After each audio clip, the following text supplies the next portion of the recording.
Warren is special because it not only is it the gateway to the PA Wilds and the Allegheny National Forest. I mean, the National Forest is a 500,000 acre playground in our backyards here, you know, with some really beautiful hiking, backpacking, fishing, canoeing, kayaking opportunities. And Warren itself, you know, has the river running through it. We've got the Allegheny River, it's National Wild and Scenic designated.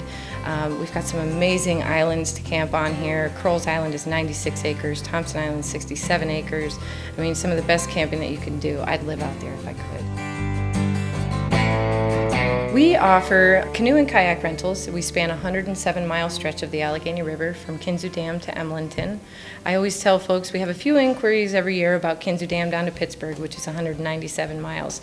And I always tell them with the proper planning, I'll pick you up in the Gulf of Mexico if you want me to. Always wanted a reason to move back home. I was born here.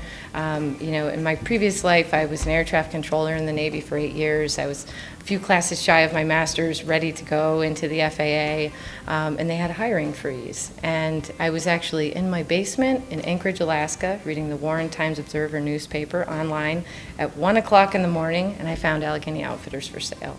And thus sort of began the adventure of moving home with 3 kids and just kind of jumping in feet first and, you know, making a go of it.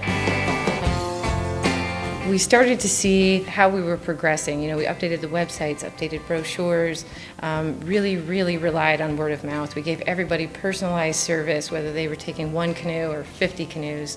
And we saw a jump.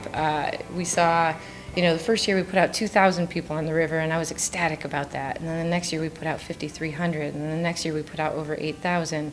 And then we sort of got to a point where, you know, you need this infrastructure. Like if your town is going to go to the next level, there's some basic infrastructure as far as recreation goes that you need there in order for it to get there. And an outdoor store was definitely, you know, a huge part of that.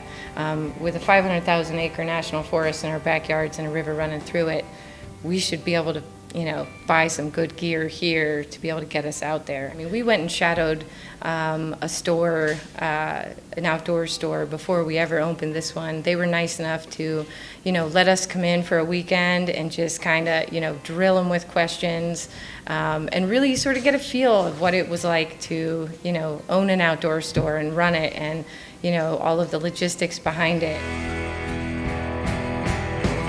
Find something you love, expect to work really hard, but if you love it, it won't feel like work, which has definitely been my case. You know, we're students of the river and students of the trails. I mean, even, you know, after all of this time, every day I'm learning something out there. That and just never giving up. You know, not everything is going to work out, and if it doesn't, you just got to say, well, I tried it, it didn't work, I'm moving on to the next thing.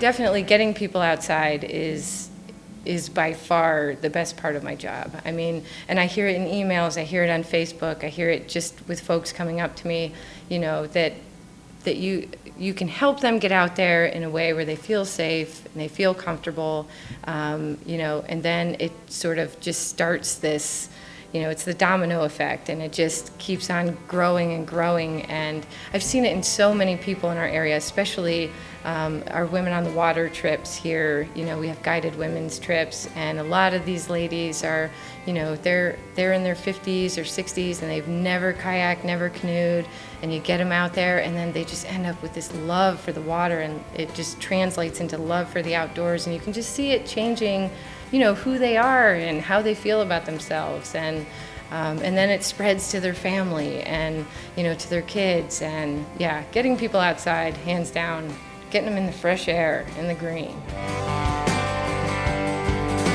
There's a lot of local small business development centers. There's a lot of help locally. You know, we went to the Higher Ed Council and took a business plan writing workshop that lasted 10 weeks through the winter. You know, there's so much free help out there. And of course, going to whatever industry you're looking to be in, you know, find your local experts on that and pick their brains and ask them questions. And, you know, certainly, you know, just go after it. So we started it in 2009. We do a 5-day river cleanup. We shut down the livery for a week. I'll be honest, like the first year, I thought most people would come and they'd take a canoe trip, and if they saw something floating by, they might grab it, which was not the case at all. I mean, I was overwhelmed. It gives me chills just thinking about when I got back on day one of the very first year that we had it. I knew we had something huge because, I mean, I got back to the most enormous, pile of junk I have ever seen in my life.